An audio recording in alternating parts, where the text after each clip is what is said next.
மணிக்கு விளக்கு வச்சா வீட்டுக்கு வந்திரணும். சரிங்க. 7 மணிக்கு குளிக்க வச்சு முதுகு தேத்திரணும். சரிங்க.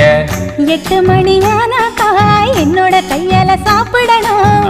திண்ணையில உக்காந்து வெத்தலை மடிச்சு போட்டுக்கணும். 9 மணி அடிச்சா பாய் விரிச்சு கதவடைக்கணும். 10 மணிக்கு விளக்கடைச்சு பக்கத்துல வரணும். 8 பட்டி ராசா கொஞ்சம் காத கொடுங்க லேசா. கட்டுன புருஷ நடக்கும் முறையை சொல்லித்தர ரோசா.